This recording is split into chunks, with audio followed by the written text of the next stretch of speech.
let's get back, talk a little Browns real quick, guys. If you haven't heard of Buckeye State Credit Union, it's time to meet your new favorite financial partner. Buckeye State Credit Union is a local institution offering everything from checking accounts to home equity lines of credit and auto loans with some of the lowest rates in Northeast Ohio.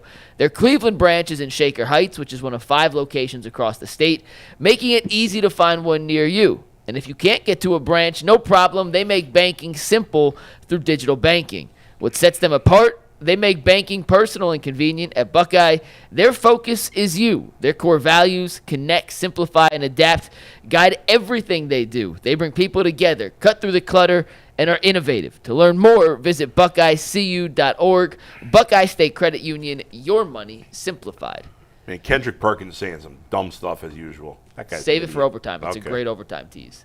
Guys, on Friday, Kevin Stefanski did his pre-OTA car wash with the Cleveland Browns partners, and that includes 92.3 The Fan and ESPN Radio. In the first interview, ESPN Cleveland. Yes, ESPN Cleveland. Yeah. My apologies.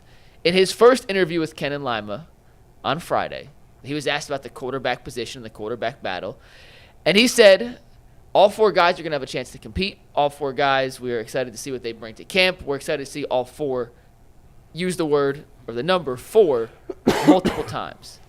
About 2 hours later, he was on ESPN Cleveland. And when asked the same question about the quarterback battle, he said, all 5 guys are going to have a chance to compete. All 5 guys are going to have a chance to show us what they can do. All 5 guys are going to have a chance to showcase their skill sets, and we'll pick the best out of the 5 quarterbacks that are on the roster. In the span of about 90 minutes, the Browns are so dumb. Kevin Stefanski went from clearly and on multiple occasions saying 4 quarterbacks to then saying 5 quarterbacks. Tyvis, I heard you laugh as I was repeating what Mr. Stefanski said, but why do you think he decided to change the number when asked about the quarterback position between the first interview he did and the second interview about an hour later? Well, because the first interview, he was not considering Deshaun Watson to be an option this season, so he was thinking of just the 4 healthy quarterbacks. And then when he got done with that, somebody said, we got 5 quarterbacks on the roster. And he said, oh, yeah, you're right, Deshaun is still on the roster. All right, 5 quarterbacks. That's what I think probably happened. The thing about it is I hate the coaches talk after a while. Like, everybody kind of knows what it is, so just be authentic, just say what it is. You only have 4 quarterbacks. Nobody's expecting Deshaun to come back this season and play at any point of this season. If he does, I need to know the medicine that he got to be able to heal himself that fast. But, yeah, it's only 4 quarterbacks that anybody's really worried about. Somebody in the PR said something to him between the 2. That's what I said. Yeah, right. I mean, it's so stupid. They just look dumb. But if you had just continued with the 4, I don't know that anybody would have thought anything. But by making a point of saying 5 in the second interview, you acknowledge that you're like, oh, you think you made a mistake, you shouldn't have left him out or whatever because we got to pretend, we can't, if he is healthy, technically they can't put him on IR. So we got to pretend he's in the mix here. It's just makes them look so silly. So, here's what they did, man. You know what I'm saying? They look, we keep restructuring this man's deal and we gonna need to restructure it. Here's the way. Let me just be real. Let me get in my G. Bush mode. Here's the way it is. Oh, man. Let me get my G. Bush back. They looking at it like this. All right, Deshaun. Owner done already came out. He done already said what it was. He said it was a mistake. The reality of the situation is you're not in the mix. But here's what we're going to do. We can't act like we blacklisting you. Right. We can't act like we put you on the side, not letting you get your rehab off, not letting you be around the team. That's why I specifically mentioned that Deshaun was in the room teaching and helping the rookies out. The reality of the situation is, what they said, look, you weren't playing that great. We're moving on, but our job here is we want to give you a landing pad. We're not going to try to act like, putting something on your name where once this contract is over, you get another opportunity to possibly land with another team. So we're gonna ask you to come here, be a good sport, don't say nothing crazy, and then we'll help try to rehabilitate your image as well. Believe it or not, the Haslams give people a lot of chance. You go back and look at what happened with Kareem Hunt. You go look what happened with Josh Gordon. There's, even Mike Hall Jr. There's people who've been in trouble before, and they go out of their way to try to help and make sure that they can at least still make a team somewhere. But as far as them being like, oh, you're in the mix, no, that's strictly PR. That's strictly trying to make sure that he keeps some sort of semblance and keeping him around so he's in the mix, so to speak, and it doesn't look like the Players Association is going to come up and say, hey, bro, you can't just keep restructuring this deal, then say he's done or put him on some sort of blacklist, out of sight or out of mind. That's what it is. All that, I want to assume that all 4 quarterbacks have a legit shot to win the job, I guess. But you can't believe anything Kevin Stefanski says, just in general, because he's never honest with us, really. And even if I were to believe him, once he mentions 5 quarterbacks, how am I now supposed to take him seriously? When we know that Deshaun Watson's not even going to be physically able to play at the beginning of the season.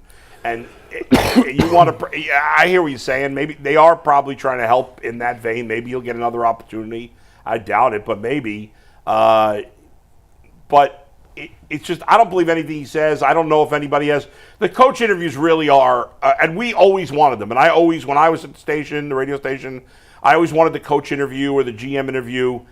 For the most part, especially with Stefanski and Berry, they're a waste of time because they don't really give you anything truthful. I mean, which I understand, but even with this time, it's like a lot of it's with a grain of salt. Like, didn't they go out to Colorado?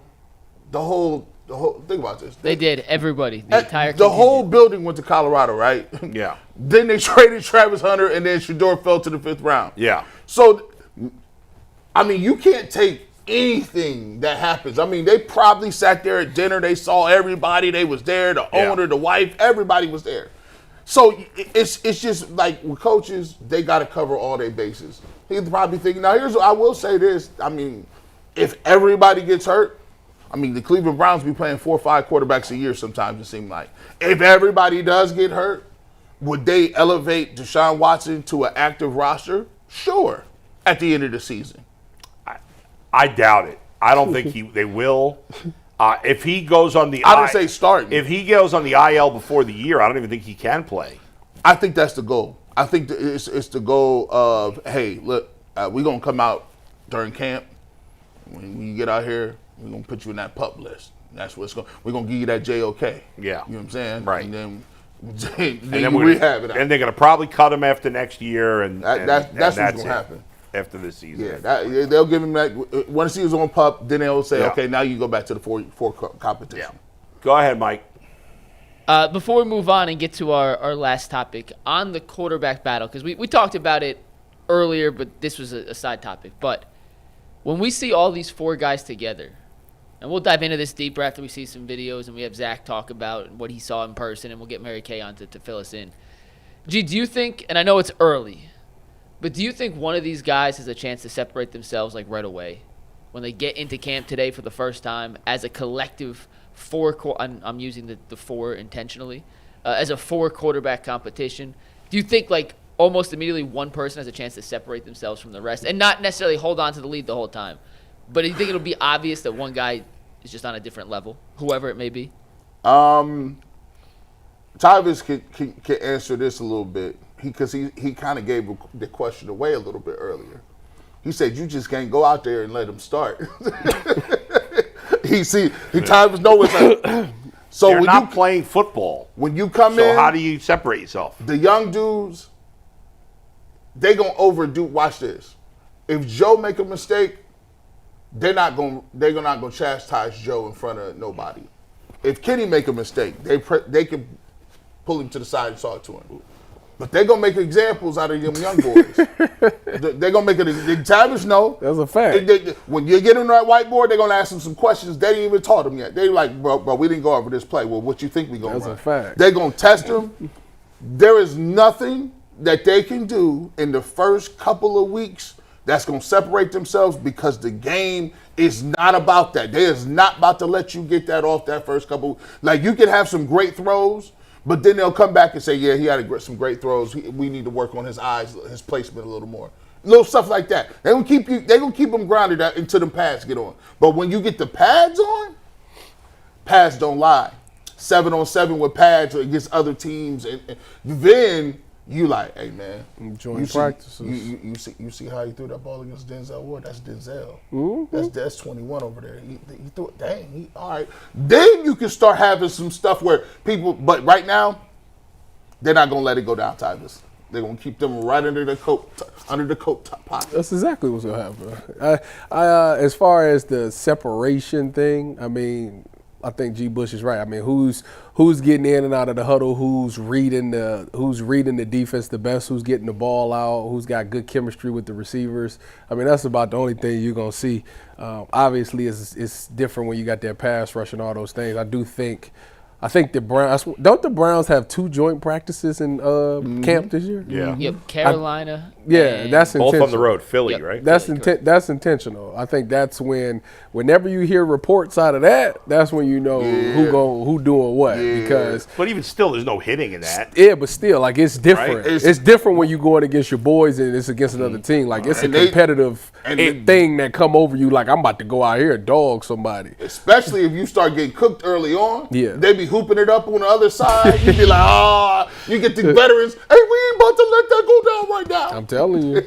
Hey, them joint practices, Boy, boy. that's where you gonna see whoever come with that. Because listen, at least with the fake pass rush, I always crack me up when they be talking about it. Hey man, Myles Garrett has 6 sacks. Myles Garrett.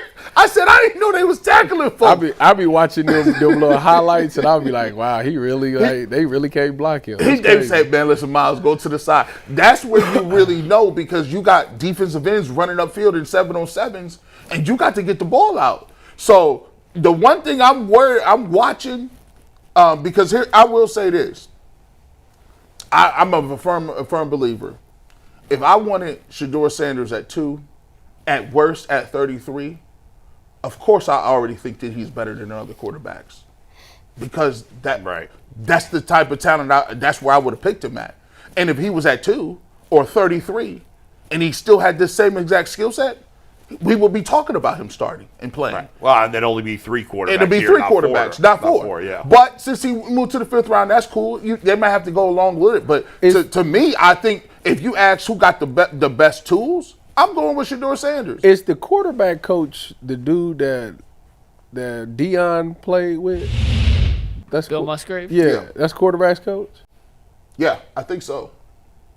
No, Bill Musgrave's older than Deion, isn't he? I think Bill. Well, he I thought was his coach. I thought he was the Oh, coach. coached him. Yeah. I think he said played with him. Whatever he did. Yeah. Yeah. Yes, I think you're right. But that's the quarterback's coach for the Browns? Yeah. I think He is the quarterback's coach, correct? Well, Shedeur got a leg up there. I don't think Bill think- Musgrave is putting his reputation on the line. But unless the guy deserves it. here's the thing. Just saying. If you're gonna ask me, what does he need to do? People ask me this all the time. We do the show. Hey, what does he need to do? He's gonna have to overkill it. See, he's gonna have to do it where. And I don't think. And by the way, for the record, I don't think Shedeur has a problem with that. Anybody would. A competitor want that, right? He's gonna have to go out, and when I say overkill it, he got to get his teammates on board. When I'm saying he there early. He making throws. He's in the locker room. It looks like the energy is up. And when it comes down to the crunch time and he's playing in games in the preseason and some of these inter squad scrimmages, if he can make big throws against good people and good versus good against the ones, that's what you want to do. And I was sitting there saying this earlier. This quarterback competition will not be won by check down Charlie. I repeat, check down Charlie will not win this competition. Well, according to Cam Ward, he said that's what Shedeur like to do. Well, guess what? That ain't gonna win it. You got David looking for. Oh, well, if that's the case, Joe Flacco going out there week 1. It's the 15. That's easy. It's the 15 to 25 intermediate game. Whoever hitting them routes? Oh, Joe. If Joe's arm is still good, it's Joe. If they hitting them routes, that All the little side dump offs, that's cool. That'll make your completion percentage look good. That'll make you look, no balls hit the ground. But what separate people is when you can fit it in those tight windows, 15 or 25, and them chunk plays, now people is like, okay, we can work with that. We can win with that. But that's whoever makes those throws go win the competition. And we won't know that till training camp, till preseason, not mini camp. Yes. Go ahead, Mike.